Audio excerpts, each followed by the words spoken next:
Good day traders and welcome dito sa ating iPro Trading Solutions Free Trading Bootcamp. I'm your coach today. My name is Ranzo Sabalye and congratulations dahil nandito na po kayo sa ating day 2. Now, ano po yung ating lesson sa ating day 2? Now, ang ating pong lesson ay more on platform navigations and kung ano yung mga platform na ating gagamitin. So, let's start. Okay, so about po sa platform, meron po tayong madalas na two platforms na ginagamit. Number one ay yung ating TradingView, which is ang purpose po ni TradingView ay doon po madalas nagkakaroon ng charting ang ating mga traders dahil mas friendly user si TradingView compare kay ating MT4. Now, yung number two naman po is yung MT4 or MetaTrader 4. Ang purpose naman po nito is ito po yung ginagamit natin para magkaroon po tayo ng execution sa ating mga live trading account. And of course, kailangan po natin ng MetaTrader 4 dahil dito po natin monitor yung performance ng ating live trading account. Kung magkano yung nawawala or yung loss at kung magkano yung profit, ano-ano yung mga naka-floating trades natin or naka-open trades or kung meron man po tayong mga pending trades. Now, ituturo ko po sa inyo kung ano pong MetaTrader 4 ang ating gagamitin at kung paano po natin siya i-explore or yung ating navigation. Okay, bawat MT4 po ay meron po silang mga kanya-kanyang broker. Now, ano po ba ang purpose ni broker?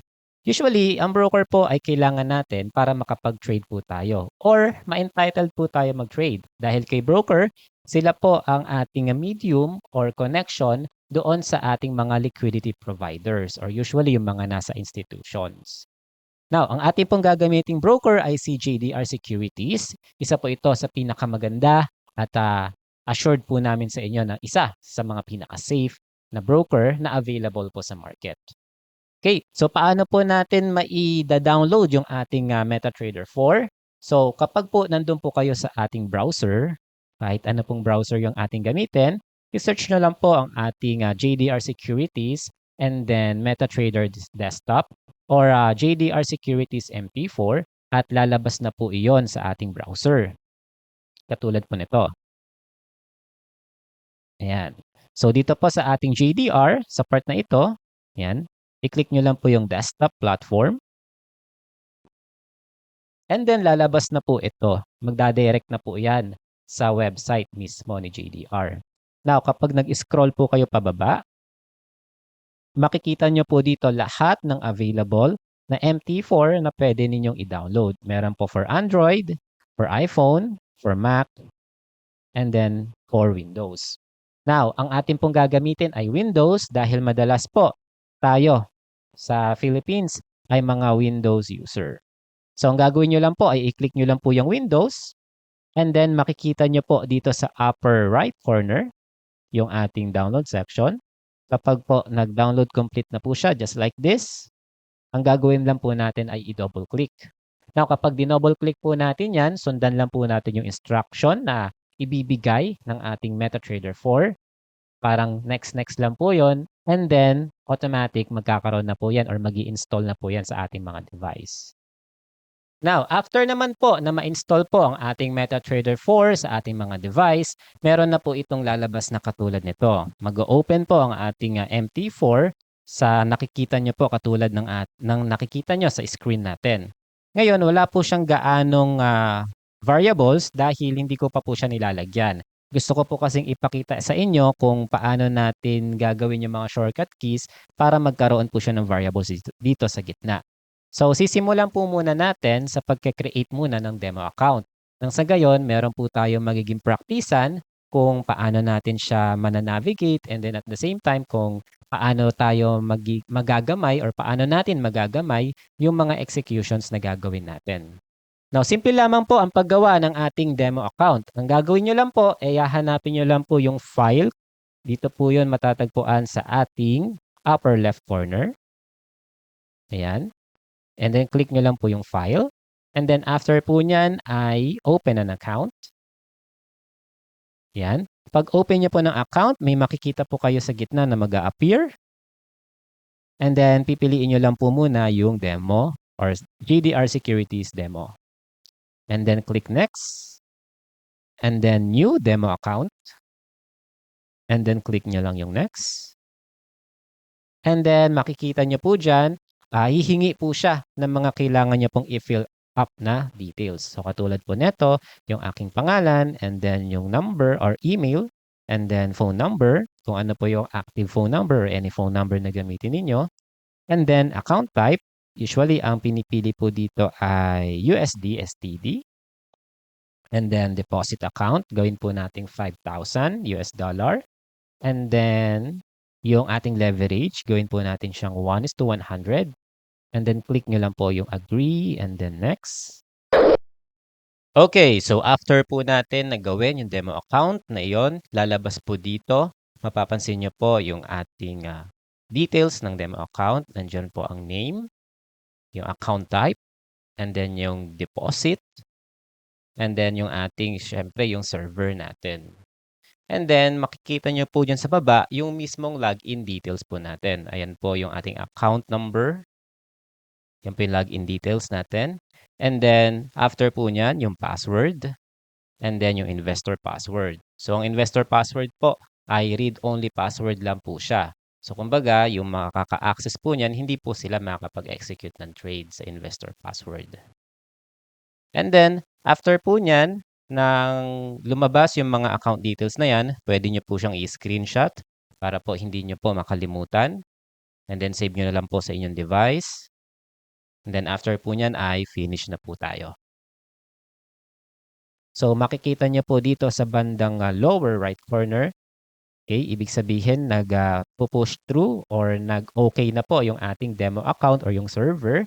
And then makikita nyo po dito sa bandang taas, yan, JDR demo account. Okay. Now, punta naman po tayo doon sa mga shortcut keys. Dahil ito pong MT4, may mga shortcut keys po siya na kapag yun po ay inyong in-execute, lalabas na po yung mga iba't ibang variables na or features na available po dito sa ating platform. So, simple lang naman po yung mga shortcut keys natin. Usually, meron lang pong 3 shortcut keys na kailangan ninyong malaman as a beginner. Number 1 is yung Control N or navigation. So kapag nag-Control N po kayo, may makikita po kayo sa bandang left side na mga variables. So ano po yung navigator? Dito niyo po makikita lahat ng available na accounts dito sa inyong platform. So katulad po nito, meron po akong 2 available na account na live at meron po akong 2 available na account na demo. Yan. So pinapakita po dito yung details ng mga account ninyo na naka-login dito sa ating platform. And then, dito naman po sa baba, ang tawag naman po dito ay mga indicators. Usually, itong mga indicators na ito, ang mga nakalagay po dito ay mga built-in indicators. Pero once na naglagay po kayo ng mga indicators na modified, makikita nyo rin po yun dito. And then, meron po tayong expert advisors and then script. Now, as a beginner, ang pinaka-importante lang naman po dito ay si accounts. Kasi kapag magla-login po kayo, for example, ang demo po natin ay si 311138, which is ito po yon. Ayan. So for example, gusto ko pong i-login yung aking live account, si Renzo Saballe. Ang gagawin ko lang po ay i-double click ko lang po yon. Ayan, may lalabas po na ganito kapag nag-double click. So nandito po yung aking password, login details, yung password, and then yung server. And then kapag nilogin,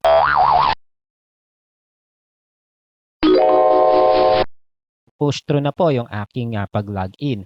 So ibig sabihin, ang nakalagay yung aking live value. Okay, now, yun po ang purpose ni Navigator. Okay? Para po makita po natin kung ano-ano po yung available na account na nakalogin sa atin. At dito rin po tayo pupunta para ma-login natin yung mga prefer natin na account. So, balik. Ayan. So, yan po yung ating navigator or Control N na shortcut keys. Next naman po natin is yung Control M or Market Watch. Okay. So, makikita rin po ang Market Watch dito sa ating left side. So, ang Market Watch naman po ay ito po yung section na kung saan makikita natin lahat ng available na financial instrument na ino-offer ni JDR Securities. So, nandito po lahat ng kailangan natin na i-trade. Meron po tayo ditong currencies. Meron din po tayo ditong metals or commodities. Meron po tayong mga indices or mga equities. And then of course, meron din po tayong mga process and exotic currency pairs. So usually, bilang isang trader, nagsisimula po muna tayo sa mga major pairs. Okay? And then yung mga minor or crosses. So ito po yung mga major currencies na madalas na tinitrade natin. Kasi ito po ay madalas nagkakaroon ng volatility. That's why ang isang trader, tinitake advantage po yung volatility na yon in order na magkaroon ng magandang trade or magkaroon ng profit. So, ito po lahat ng available sa ating MarketWatch. Now, just in case na kapag pinuntahan niyo po si MarketWatch at for example, wala po kayong nakikita, yan, just like this, ang gagawin niyo lang po ay mag-right click lang po kayo and then i-show all niyo lang. So, lalabas po lahat ng mga market asset na available. Now, ang gagawin niyo lang po dyan, for example, gusto ninyong mag-trade na. For example, ang gusto ninyong i-trade ay si NZD-USD. Yan, i-click nyo lang po si NZD-USD and then i-drag nyo lang po siya sa gitna. And that's it. Lalabas na po yung chart ni NZD-USD. Now, if ever naman na meron kayong prefer na market asset, for example, ang gusto ninyo ay si GBP-JPY, kaso hindi nyo po siya mahanap. Ang gagawin nyo lang po ay mag-left click lang po kayo. Yan, para lumabas po yung highlight na blue. And then, i-type nyo lang po ang GBP-JPY or kung ano po yung code ng inyong currency pair na gustong i-trade. For example, si GBP-JPY. I-type nyo lang po siya simultaneously and then kusa po siya nga hanapin ng ating MT4. So katulad nito, hinanap niya po si GBP-JPY and then drag nyo lang po siya sa gitna. And that's it. So, ayan po ang ating MarketWatch. Now, next naman po natin na shortcut key ay yung ating terminal. So, ang gagawin lang po natin, Control-T or Control Terminal. And then, dito po sa ating baba, makikita nyo na po yung ating terminal. So, ang purpose naman po nitong terminal, madalas, kaya po ito pinupuntahan ay dahil dito po natin nakikita yung ating available na balance, yung ating equity. Yan. Kapag po may naka-open trades po tayo, dito rin po siya lalabas. And then of course, kapag tapos na po yung mga trade natin, na i-close po natin, either loss or wins, makikita po natin siya sa ating history. So, ang history po natin ay pwede po nating i-modify kung ano yung gusto nating makita. I-right click lang po natin. Meron po ditong all history. Meron dito yung last 3 months. Meron po ditong last month. And then, pwede rin po yung custom, which is pwedeng for a day. Ayan, for today. Pwedeng last 3 days, last week, and so on and so forth. So, ang purpose po ni terminal ay para makita po natin or ma-monitor po natin kung ano na po yung nangyayari sa ating fund or sa ating account. Especially kapag nandun na po tayo sa live trading account, sa terminal section po natin nakikita yung actual na nangyayari doon sa ating fund. Yung mga available na loss or current na loss, kung anong drawdown natin, and then of course, kung ano rin yung ating mga profit. Okay, so since tapos na po tayo sa kung paano tayo mag-i-install ng ating platform na MetaTrader 4 sa ating mga devices, and of course, kung paano mag-create ng demo account, and then yung mga shortcut keys, now medyo magiging techy na tayo. So doon na po tayo sa ano-ano yung mga navigation or paano natin i-explore yung paggamit mismo ng ating MetaTrader 4. As a beginner, mahalaga po ito. At least kahit mag-isa po kayo, alam nyo po kung paano nyo po gagamitin itong platform o paano po kayo mag-execute ng trade or kung minsan may ilalagay po kayo dito na kailangan ninyong tools, paano nyo siya ipa-plot. So yun po yung ating i-discuss sa part na ito. So as you can see, meron po kayong nakikita dito sa ating taas. Okay? Sa taas ng ating MetaTrader 4. Now, simple lang po yan. Huwag po kayong malito. Sisimulan po natin dito sa ating file. So ito pong file ay kanina na i-briefing ko po ito sa inyo kung ano-ano po yung nandito sa file. So usually, ang nandyan po ay yung ating pag-login and then pag-open ng mga account. And then, yung kasunod naman po niyan, yan naman po ay view. So ito pong view, kapag ito po ay chinek ninyo, yan, lahat po na nakikita ninyong part dito or features, nandito po siya sa view. For example, kapag in-uncheck nyo po yung status bar, may mawawala po dito na part.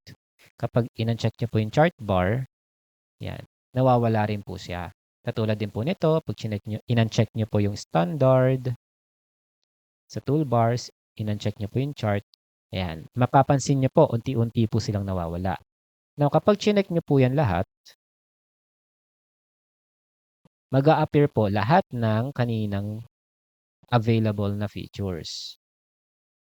So just in case na meron pong accident na nawala bigla, wag po kayo magpapanik. Ang gagawin nyo lang, punta lang po kayo sa view and then i-check nyo lang po, i-check nyo lang po lahat para po makita nyo po yung kanyang default na setup. Okay? And then sa insert naman po, madalas dito po nakalagay yung ating mga indicators and then yung mga tools. Now, to be honest, ito pong mga nandito sa taas ay ito rin po yung mga features na nakikita nyo po sa ilalim nila. Yan, for example, ito pong kay insert, yung mga tools na katulad nitong line chart, channels, Gann, Fibonacci. Usually, ito po yung part na yan. Ayan. So, ano po ang sisimulan po natin? Mag-start po muna tayo dito sa bandang dulo. So, ito pong part na ito po yung tinatawag na templates. So, sa templates po, dito po nakalagay kung ano yung itsura ng gusto ninyong chart with the indicators. So, for example, ito pong akin, isa po siyang malinis na chart. Wala po siyang nakalagay na indicators. Ngayon, kung gusto ko po siyang lagyan ng something na, for example, gusto ko siyang lagyan ng Fibonacci or moving averages. Ayan, for example, nilagyan ko po siya ng moving averages. So, makikita niyo po dito na medyo may nadagdag doon sa ating chart. Now, kung gusto ko po itong i-save, i-right click ko po siya, then hahanapin ko po si template and then save template. Lagyan ko po siya ng pangalan na gusto ko. For example, ang gusto ko ay MM. Ayan. So, kapag pumunta po ako dito sa templates, makikita niyo po dito yung pangalan na MM. Which is, for every time na i-click ko po yan, mag-a-appear po yung aking sinave na template recently. So, yun po ang purpose ng template. Lahat po ng mga nandito is yung mga nakasave ninyo na setup kung tawagin natin sa ating lengwa ng mga trader. And then next naman po niyan is yung ating periods or yung ating mga time frames. Now, ito pong nakikita ninyong period na ito rin po yung mga time frame na nandito sa part na ito. Yan yung nasa baba. So, parang magkahiwalay lang sila. Ito po kasi ay medyo mas madali kasi i-click nyo lang po, lilipat na po siya ng time frames. Unlike po dito, i-click nyo pa, hahanapin nyo pa yung time frame na gusto ninyo. Eh, dito po sa part na ito, nakalatag na po siya lahat. Yan. So, parang mas madali or mas practical. Okay? And then next naman po, sa part na ito ay yung indicator list, which is hindi naman po ito gano'ng nagagamit lahat. So, dito naman po available lahat ng indicators na gusto ninyong hanapin. So, kapag kinilik nyo po yan, mag-a-appear na po yan dito. So, parang itong indicator list ay same lang po siya dito sa insert na may indicators. Same lang po sila ng function. Okay. Now, next naman po, ito pong magkatabi na ito na color red at yung color green. Ang purpose po nito ay para magkaroon po ng spacing yung ating chart. As you can see, makikita niyo po dito, medyo malaki po yung space na meron sa akin. Kaya po siya malaki dahil pwede ko po siyang i-adjust sa part na ito, yung chart shift natin. May makikita po kayong konting mark sa taas. Pwedeng hindi po siya visible dahil iba po yung kulay niya. Pero kapag po nandun na po kayo sa platform, makikita niyo po itong chart shift na ito. So, ang gagawin nyo lang po dyan, idadrag nyo lang po yan, katulad nito, and then nadadrag po yung spacing ng ating chart. So, meron po kasing trader na ang prefer nila, ganito yung spacing. Yung ibang trader, ang prefer nila, ganito yung spacing. Now, kahit po na isagad nyo po siya sa pinakadulo, still meron pa rin po siyang space. So, yun po ang purpose nitong shift end.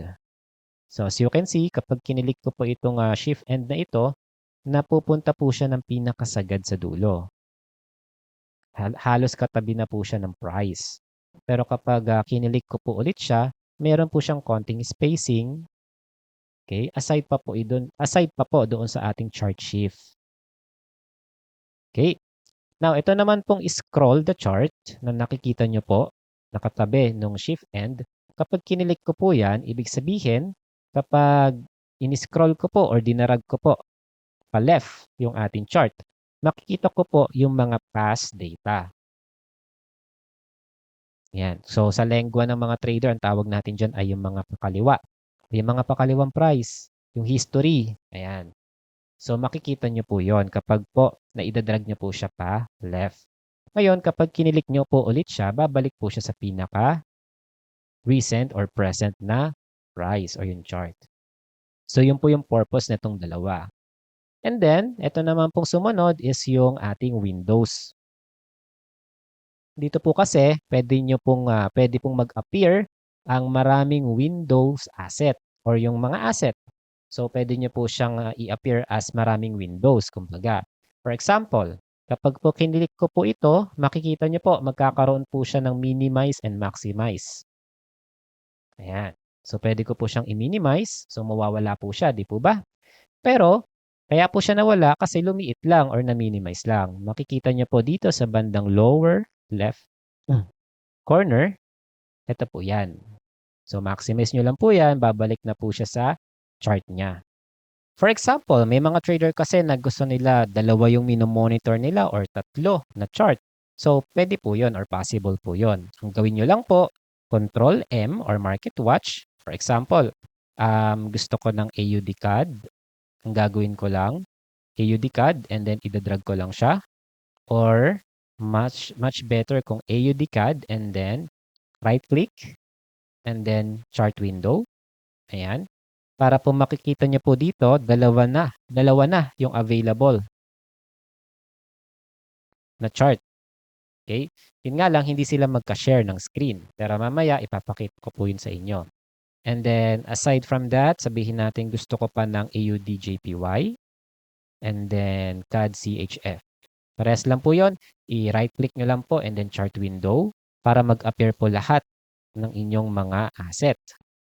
Pero mapapansin nyo po, iisa lang po yung available na ating screen which is si CAD CHF. So, yun po ang purpose nitong si Arrange Windows. Kapag kinilik nyo po yan, mag-share po sa isang screen yung ating apat na asset. Katulad po nito. Yan. So, at least namomonitor nyo po kung ano na po yung nangyayari sa mga chart ninyo pag po yan ay meron ng open trades.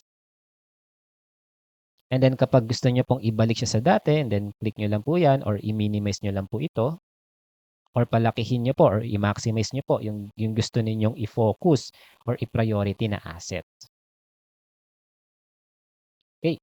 So, dito naman po sa katabi ng Arrange Windows, yan naman po ay zoom in and zoom out lang. Katulad po nito, makikita nyo po na yung candlestick chart natin ay masyadong maliit. So, pwede nyo po siyang i-zoom in para po lumalapad yung candlestick. Pwede nyo rin po siyang i-zoom out. Yan, para po mas makita nyo po yung mga variables niya. And then after po ng zoom in and zoom out, meron po tayo dito ang types of chart, which is yung mismong chart ay pwede po nating gawing line, pwede po nating gawing candlestick, and then pwede po nating gawing bar chart. Ayan.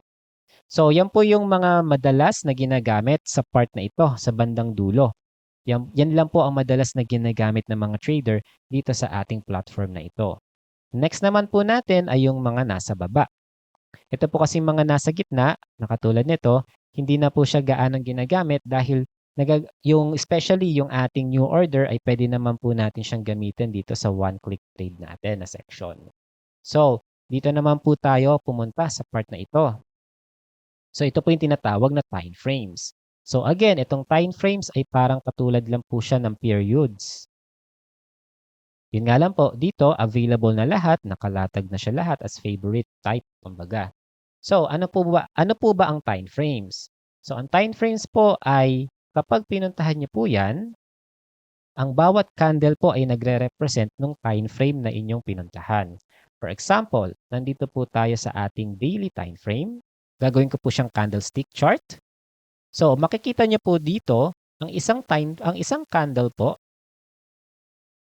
ayan, ang isang candle niya ay 1 day para siya ay ma-establish or mabuo. Yun po yung ibig sabihin ng daily time frames. So kung ano po yung time frame na pinuntahan ninyo, bawat candle, yun po yung nire-represent niya na time. So again, kung nandito po kayo sa daily chart time frame, ibig sabihin, ang isang candle po niyan ay binubuo ng isang araw. So katulad po nito, marami na po itong candle. Siguro lagpas na po siya ng 30 days. More or less 30 days na po ito. Itong mismo nakikita nating area. Ngayon, kapag bumaba po tayo ng ibang chart, katulad nito, nasa 4 hour po tayo, ibig sabihin, ang isang candle po niyan ay 4 hours na bubuo. Regardless kung ano yung itsura niya. Kaya malaki siya, kaya maliit, kaya parang guhit na lang siya. 4 hours po yan. Katulad nito, halos pa-cross na lang itong part na ito. Yan, halos pa-cross na lang siya dyan. Yung cross na yan na napakaliit, 4 hours po yan bago mabuo. Yan. Likewise, ganun din po sa ibang time frame. Sa 1 hour, sa 30, sa 15, and so on. So, bawat time frame na pupuntahan ninyo, yun po yung nire-represent niyang candle. Now, bakit po ganon? Bakit po tayo merong iba't ibang time frame? Dahil po ito sa iba't ibang style ng pagtitrade ng mga trader. Usually po kasi ang mga trader, may mga iba't iba po silang forte. Meron pong mga nagtitrade ng saglit lang, yung tinatawag nating scalp lang. Merong nagtitrade ng isang buong araw or intraday. Meron naman po nagtitrade ng halos isang linggo na naka-open lang yung trades niya. That's why meron mga corresponded na time frame. Para yung time frame na yon ay fit sa kung ano yung trading style nila. Okay. Now, last but not the least ay yung ating mga tools. Itong mga tools na ito ay ginagamit natin for charting. Now, usually, itong tools na ito, mas ma-appreciate nyo po itong gamitin doon sa ating trading view. But of course, ituturo pa rin po natin dito sa ating MetaTrader 4. Ang ating pong mga tools na madalas na ginagamit, usually, ito pong mga available na naka-appear or naka-insert. Ito po yung ating horizontal line, vertical line, horizontal line, and then diagonal line or trend line. Usually, si vertical line, ginagamit siya para i-segregate or i-discern yung ating mga time. For example, itong 1 hour na ito, magmula dito sa red na vertical line na ito, itong part na ito ay yung ngayon. Tapos ito naman part na ito ay kahapon. So, ganyan po siya madalas na ginagamit para lang po ma-segregate or ma-discern natin yung araw or yung time. Pero usually, itong mga vertical line ay ginagamit, kahit di naman po natin to gamitin, meron naman po kasi tayong separator.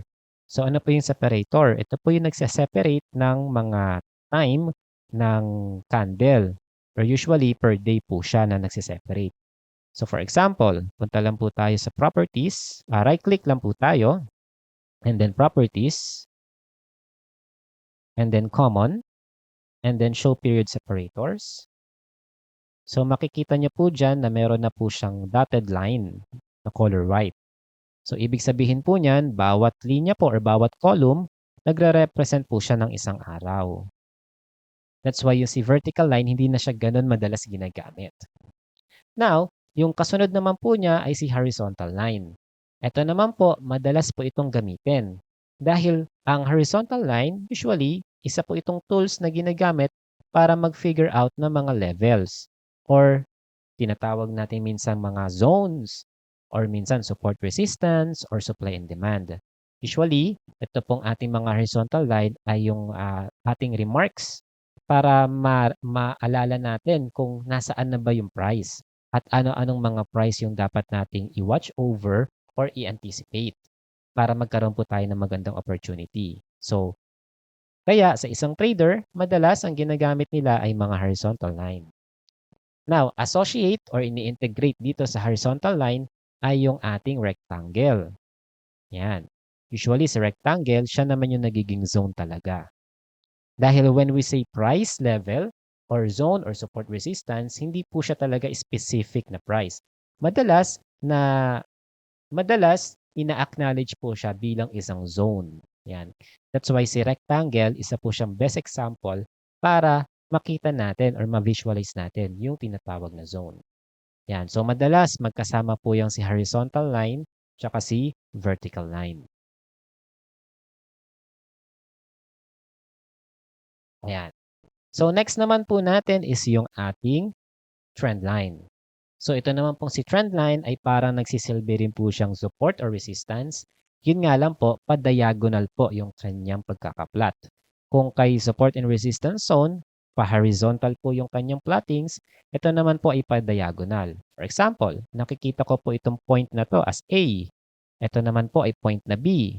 So, since parang meron po silang similarities or relevant po sila sa isa't isa, pwede ko po siyang i-plot katulad nito.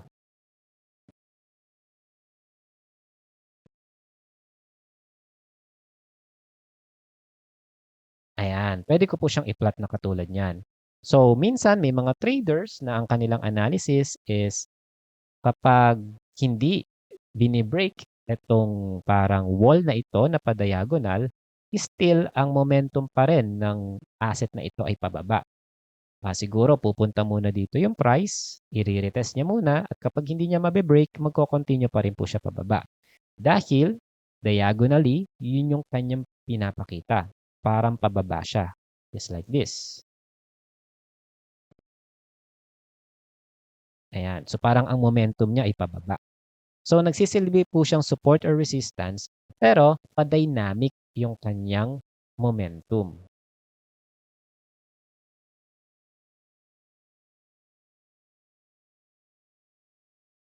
Ayan.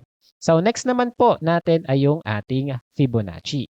So kung kanina meron tayong trend line, now para mas maging accurate kung anong zone yung kailangan nating i-anticipate, ginagamit naman po natin si Fibonacci. So parang merong similarities si Fibonacci pati si trend line. Ang gagawin lang po natin, kung nakikita po natin by eye testing na ito po ay pababa or pataas, for example, ang nakikita natin sa chart ng AUD-CAD ay pababa. So pwede po nating i-plot si Fibonacci as pababa.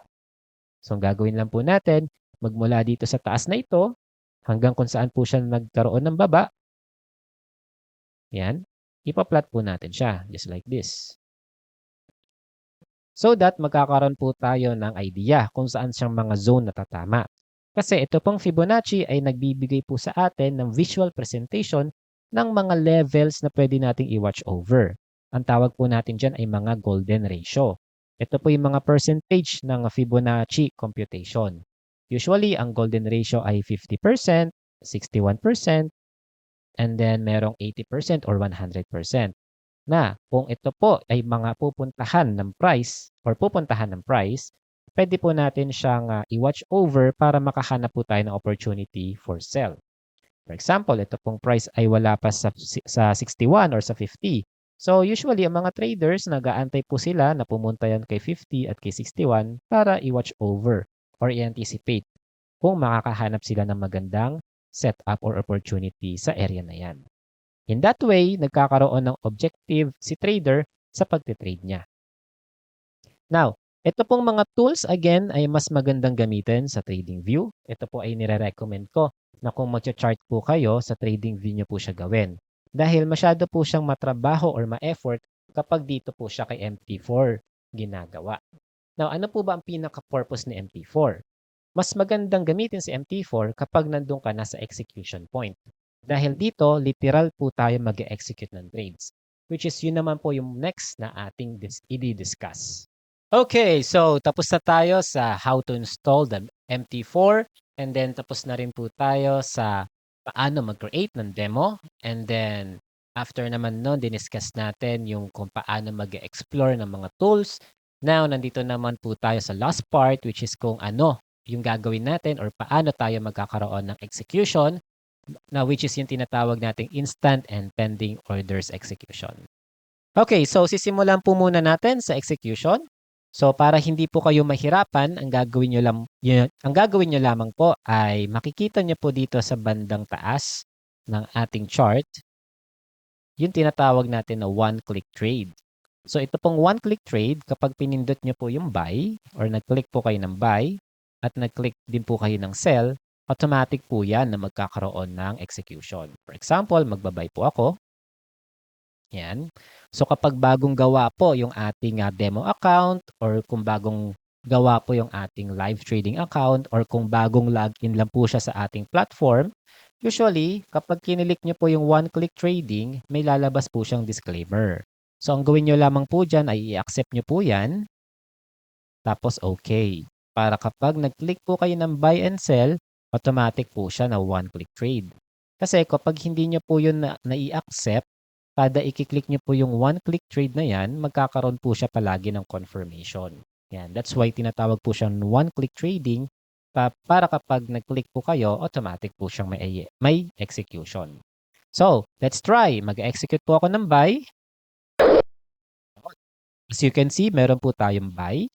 So, nag-buy po tayo dito sa current price. Kapag nag-execute naman po ako ng sell, yan. Meron na po siyang sell dito sa current price. Okay. So, ganun lang po kasimple yung ating instant execution. Kapag po gusto nyo pong mag-buy or gusto nyo pong mag-sell. Ngayon, kapag gusto nyo pong alisin yung buy or sell ninyo, may dalawa pong paraan. Unang paraan, yung cursor, itutok nyo po doon sa area ng inyong buy or sell. Sa line ng kanyang buy or sell. Right-click nyo po and then close. Ganon din po sa ating sell na ginawa. Yan po yung unang paraan. Now again, ulit po tayo. Mag-click po ako ng buy. Click po ako ng yan. Yung second na paraan naman po ay pwede nyo pong gawin sa ating terminal section. Again, yung shortcut keys ng ating terminal section ay Control-T. Ayan. And then, punta po kayo sa trade. Ayan. Makikita nyo po dito yung mga naka-float or naka-open na trade. So, ito pong buy or sell natin, ito po siya, yung buy at sell na yan. Okay. Ngayong second na paraan po ay yung mas madali. Kasi ang gagawin nyo lang po ay i-click nyo lang po yung X na nasa dulo. So, yan, automatic wala yung ating open trades. Now, makikita nyo po dito sa ating account history, nandyan po lahat ng in-execute natin na trades o yung mga na-close na. Either loss, either profit, either take profit, or stop out na trades or stop loss. Okay, so balik po tayo sa instant execution. For example, ang gusto ko pong execution dito ay sell kasi nakikita ko po na yung price ay pababa po siya. For example, itong price na ito, mas bababa pa po yan. Yan. For some reason or for simply analysis lang, which is, for example, ito ay support na nabasag. That's why nakikita ko na bababa siya. Okay? Kaya ako magsisell. So, i-click ko po si sell. Ito po akong sell. Ngayon, kapag po tayo ay nagtitrade, para po maging safe ang ating trade at magkaroon po tayo ng magandang objection or objective, ang gagawin po natin, lalagyan po natin siya ng stop loss at take profit. Stop loss, ito po yung area na kung saan doon nyo lang po afford na matalo itong trade na ito. Halimbawa, kapag nag-trade po kayo ng sell, katulad ko, nag-trade ako ng sell, hanggang saan ang kaya kong ipatalo para sa sell na trade na ito. So, doon po natin nilalagay yung stop loss. Now, si stop loss po ay may iba't iba po siyang way to find out. Pwedeng based doon sa strategy or pwedeng based doon sa nakikita natin o yung structure-wise or pwedeng based sa calculation. Merong mga trader na nag-i-stop loss, likewise din sa take profit na calculation lang. Halimbawa, gusto lang nila ay 50 pips or 20 pips na SL. So, regardless kung ano yung strategy or regardless kung ano rin yung structure, ilalagay lang nila ng ganun kalayo na range. So, for example naman dito sa akin, ang gusto kong stop loss na nakikita ay hanggang dito ang pwede kong ipatalo.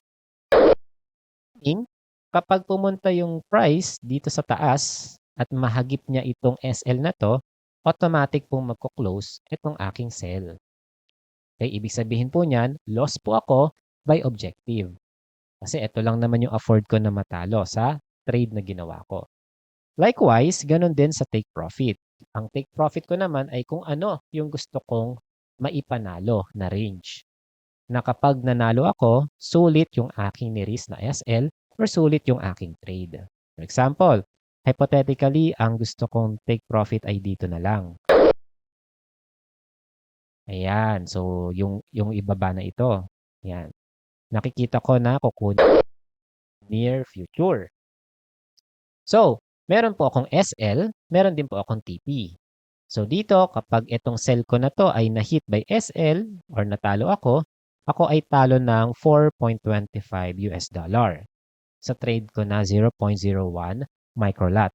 Kapag naman itong sell ko ay napunta dito sa take profit ko, ako naman ay panalo ng $8.20. So parang sa isang risk ko, meron akong dalawang profit or reward na makukuha. Yan. So it's a good objective. Yan. Yun po yung purpose kung bakit po natin nilalagay ang stop loss at take profit. Now, paano po natin ulit ilalagay ang stop loss at take profit kapag mayroon po tayong instant execution? So katulad ng ginawa ko kanina, simple lang. Mula doon sa in-execute mong area, yung zone ng iyong trade, okay? Ida-drag mo lang siya pataas kapag gusto mo ng SL. So, kusa na pong mag-a-adjust yung SL. Basta ma-drag nyo po siya sa nyo. Likewise, ganun din po sa take profit. I-drag nyo lang po yan dito. Kunyari, gusto nyo dito sa kusa po siyang mag-a-adjust. Ngayon, kapag gusto nyo pa po siyang i-adjust sa mas magandang area na nakikita ninyo, mismong SL or TP. Just like ng ginagawa ko ngayon. Then, hayaan ko na lang siya.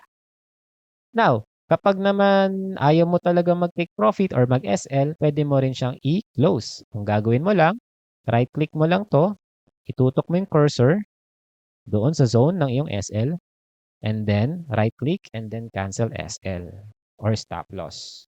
Likewise, ganun din sa ating take profit. Cancel take profit. Pero of course, hindi namin nire-recommend na maging ganun kayo kasi mawawalan kayo ng objective. Likewise, dito sa ating iPro Trading Solutions with JDR Securities, gusto namin na maturuan kayo na maging good trader.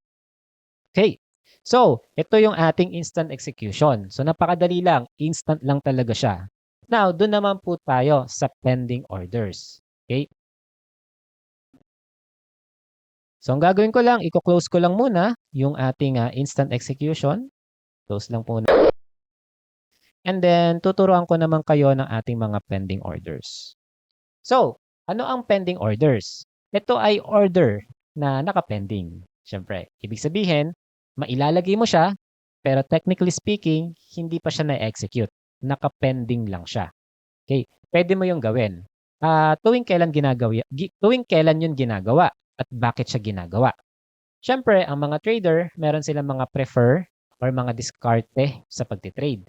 Yung iba naman, may mga trader na parang busy rin sa buhay or may activities. That's why hindi rin nila ganun nababantayan time to time yung kanilang pagtitrade. That's why kapag sila ay nag-charting or nag-analyze, kapag may nakikita silang setup na align or fit sa kanilang trading style, nilalagyan nila ng pending orders. Nang sa gayon, anumang gawin nila sa kanilang daily activities, yung trade nila is nakahanda na or naka-prepare na. Kaya gumagamit po tayo ng pending orders. Katulad ko ni Coach Renzo, gumagamit ako ng pending orders kasi not all the time meron akong trading screen time kung tawagin. May mga time na talagang busy ako at may ginagawa ko sa personal activities and then dito rin sa atin sa iPro Trading Solutions. That's why ang way of trading ko ay nagre-rely ako basta meron na akong analysis, magre-rely na ako sa aking pending orders and then hahayaan ko na lang siya. Which is ang tawag natin sa style na yon ay set and forget. So, sisimulan po muna natin sa tinatawag na stop orders. So, ano si stop orders? Now, FYI, ang bawat orders ay meron dalawang klase. Merong buy at merong sell. So, kapag nandun tayo sa stop orders, meron siyang buy stop orders at meron siyang sell stop orders. Yung isa namang klase ng pending orders, tinatawag siyang limit orders. Ganon din po, meron siyang buy limit orders at meron siyang sell limit orders. So doon muna tayo sa buy and sell stop orders. Hindi ito stop loss, okay? Magkatunog lang sila. So, magbibigay ako ng senaryo para mas maintindihan ninyo kung paano ginagawa si stop orders, which is ito yung best example ng stop orders. For example, ang sitwasyon ng analysis mo ay ganito. Nakikita mo ito na isang resistance. Meaning, isa siyang matibay na pader na nasa upper bound ng chart. At sa iyong analysis, in the near future, ang nakikita mo na possibility na pwede niyang gawin ay kapag yung price pumunta na sa area na ito, babasagin niya itong resistance na ito. Hindi na niya ire-respect. At mas ire-respect niya yung resistance na nasa history, na nasa kaliwa. Or yung resistance na mas mataas pa dito sa resistance na ito. That's why, pwede kang gumamit ng pending order or yung buy stop order. Kasi, for example, hindi mo mahihintay na yung price mula dito pupunta pa dito at hindi mo naman alam kung gagawin ba niya yan ngayong araw or sa mga susunod na araw.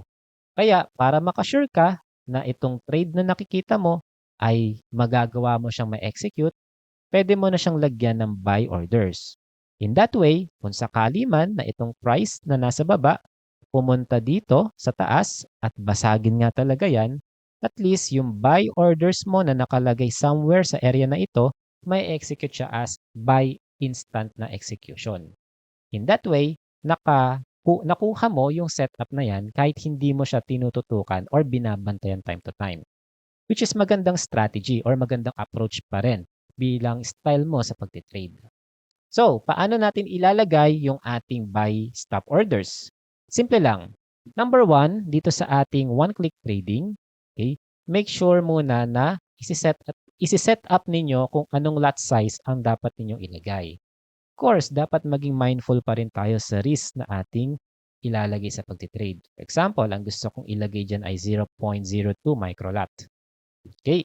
So, once na na-edit ko na yung ating lot size sa area na ito ng one-click trade, hindi ko pipindutin or i-click yung one-click trade. Ang gagawin ko ay pupunta ako sa area or zone ng gusto kong buy stop order and then right-click and then trading and then makikita nyo dito si buy stop.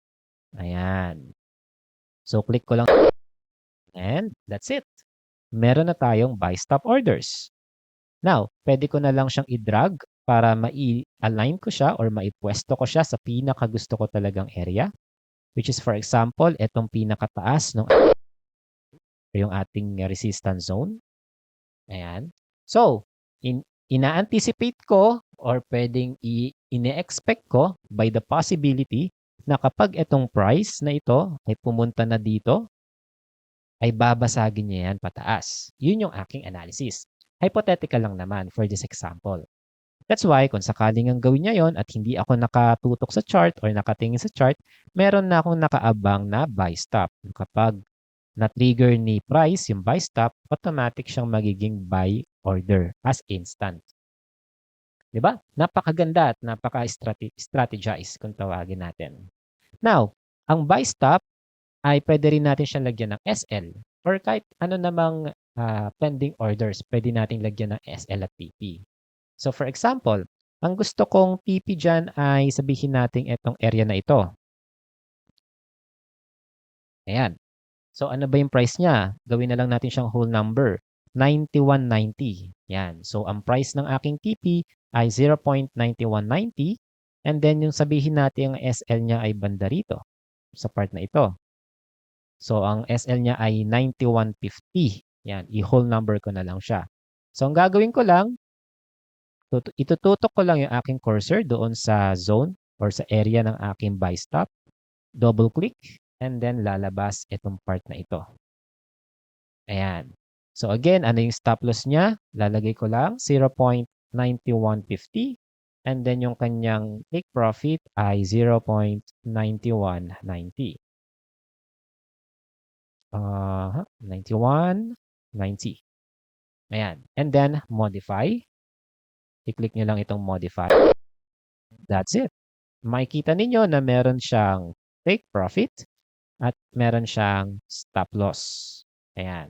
And then, pwede nyo ring i-drag itself yung stop loss niya, profit niya, kung sakali mag... And then, pwede nyo ring i-drag yung mismong buy stop orders sa zone na gusto niyo or sa area na gusto ninyong ilagay kung sakaling mag-change of... Pero kung sakaling i-drag ninyo si buy stop orders with the SL and TP, automatic niyang isasama yung range ni SL at ni TP katulad ng nakikita nyo ngayon. Yung range. Ayan. And then, kapag gusto ninyong i-close yung inyong buy stop order, sabihin natin parang hindi mangyayari yung nakikita ninyo na trade setup, punta lang kayo sa terminal and then i-click nyo lang yung exit.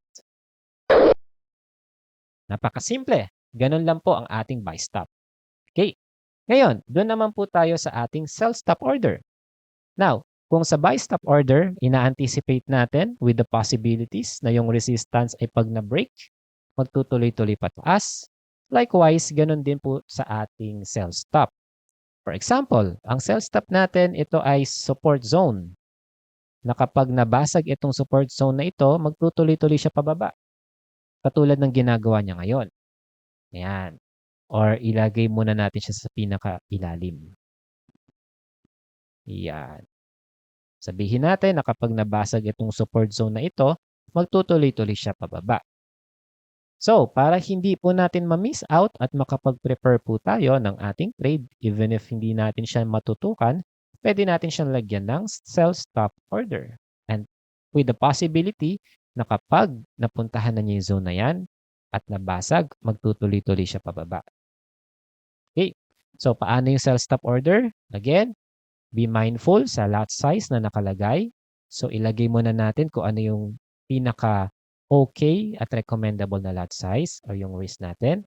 Kapag nailagay na natin, right-click tayo sa zone na gusto nating ilagay yung sell stop order.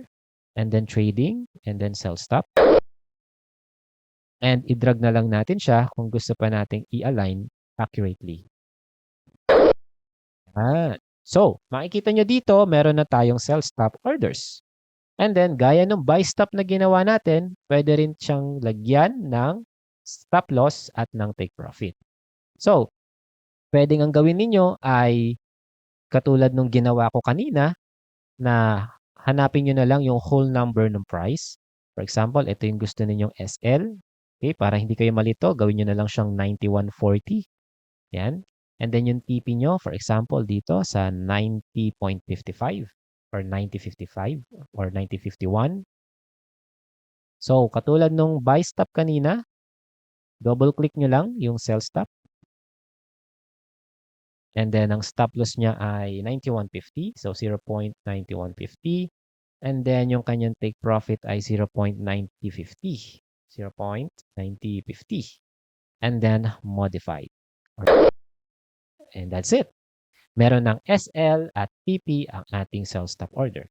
Again, kapag ang price pumunta sa zone ng ating support zone at magtuloy mag-break, so automatic na mag-trigger itong sell stop as instant sales execution. So magiging sell na siya. So kahit hindi ka man naka-anticipate sa chart, hindi ka man nakatingin, or may ginagawa ka man, at least nakapag-prepare ka ng iyong setup. Okay, of course, mas maganda kung lalagyan natin siya ng stop loss at take profit para meron tayong objective sa ating pagtitrade. So, next naman natin ay yung tinatawag nating limit orders.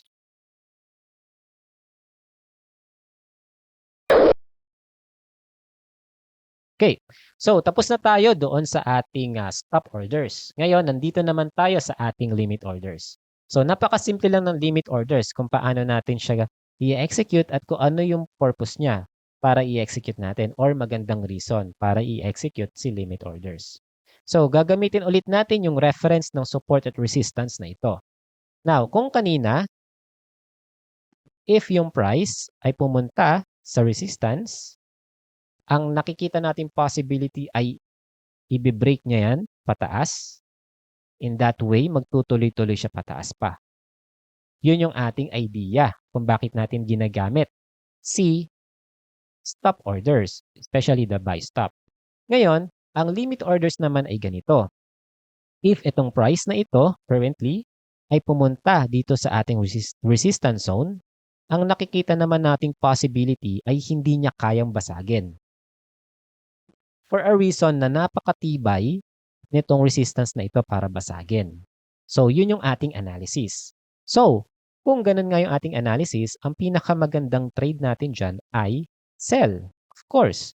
Kasi kung yung price na ito ay pupunta dito sa resistance at hindi naman kayang basagin dahil nga matibay siyang resistance, technically speaking, ang pwedeng gawin ng price dyan ay bumaba ulit. Kasi ire-resist ni zone na ito yung price na tumaas. Kaya, ang possibility na mangyayari is bababa siya, technically speaking. That's why ang pinakamagandang setup dyan ay sell or ang pinakamagandang order ay sell. Yun nga lang, wala pa naman dito yung price. Ang naiisip lang natin ay idea or yung analysis natin. That's why, pwede nating gawin is magkaroon tayo or mag-set tayo ng setup which is the sell limit orders. Sa sell limit orders, kung sakaling yung price mula dito ay pumunta sa resistance zone, magkakaroon ng instant execution of sell. Okay? So kung hindi ka man nakabantay sa chart, at least meron ka ng sell na nakaabang sa price na ito. So paano natin yun gagawin? So katulad nung kanina, maging mindful muna tayo sa lot size. And then after that, yung ating cursor, ilagay natin sa zone kung saan natin gustong ilagay yung sell limit. For example, dito. Right-click lang, and then makikita ninyo yung sell limit order. Okay, i-click nyo lang yung sell limit. Automatic siyang magiging sell limit. And then, pwede nyo siyang i-drag sa gusto ninyong area. Either sa baba nitong resistance zone na ito, na rectangle, or yung upper bound niya. Ayan, for example, dito ko gusto sa lower bound. Kapag itong price na ito, again, pumunta siya dito, automatic meron ka ng sell order niyan or sell or instant sell na execution niyan. Ngayon, pwede rin natin siyang lagyan ng SL at PP. Of course, sell ito. So, dapat yung SL natin nasa taas and then yung TP natin nasa baba. So, ganun ulit yung reference natin. Ang ating SL ay 9170 or 9180 na lang. At yung ating TP ay sabihin nating 9120. So, right, i-double click natin. Okay, and then doon sa stop loss, lagay natin 0.9180. And then sa ating take profit ay 0.9120. 9120. Ayan. And then yun, makikita ninyo na meron na tayong sell or stop loss ng sell at meron na rin tayong take profit ng sell. And then pwede nyo rin po siyang i-drag para mai-adjust nyo po sa na decision. Kung sa kayo, pwede nyo ring i-adjust yung mismong sell limit. Let's say ayaw mo dito sa lower bound, gusto mo sa upper bound ng iyong resistance zone. And that's it. Ngayon, kung nag-decide naman kayo na ayaw nyo na ng sell limit ninyo kasi unlikely siya na mangyayari, pwede nyo rin po siyang i-close just like that. And that is the sell limit order. Now, doon naman po tayo sa buy limit order. So, ang buy limit naman ay ganito. Kung kanina, nakikita natin na yung price magmula dito sa present or sa current price ay pumunta dito.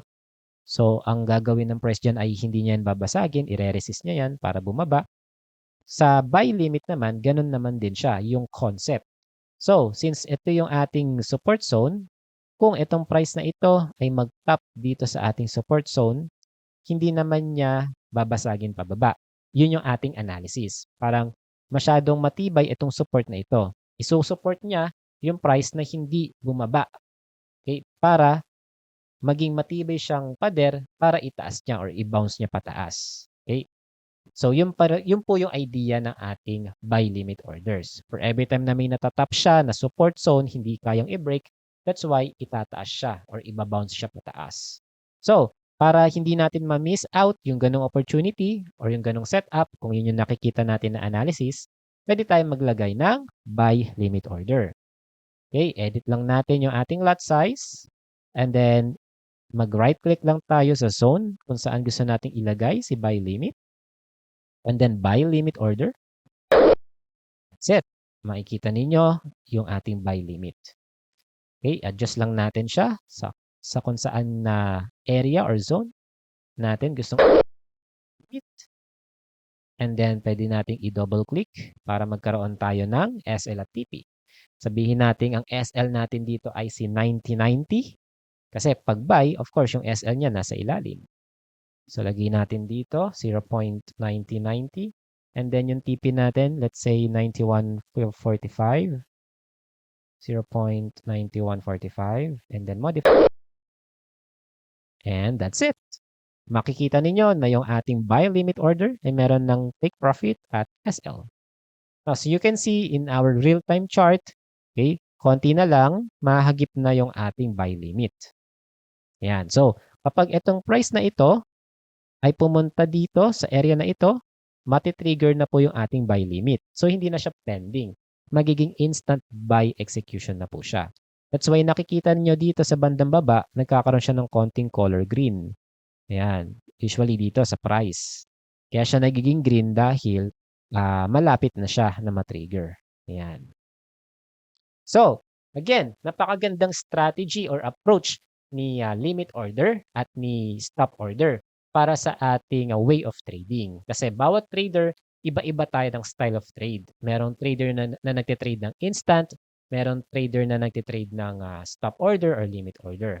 So ako na bilang trader, madalas ang aking execution ay more on limit orders kasi ako ay naghihintay talaga ng setup at kapag nakita ko na yung setup at na-meet na ng aking strategy yung mga rules, of course, kailangan ko na siyang lagyan ng trade. Pero minsan, hindi ko siya nalalagay sa gusto kong price. That's why kailangan ko siyang antayin, yung price. Kailangan ko antayin pumunta doon sa aking mga levels.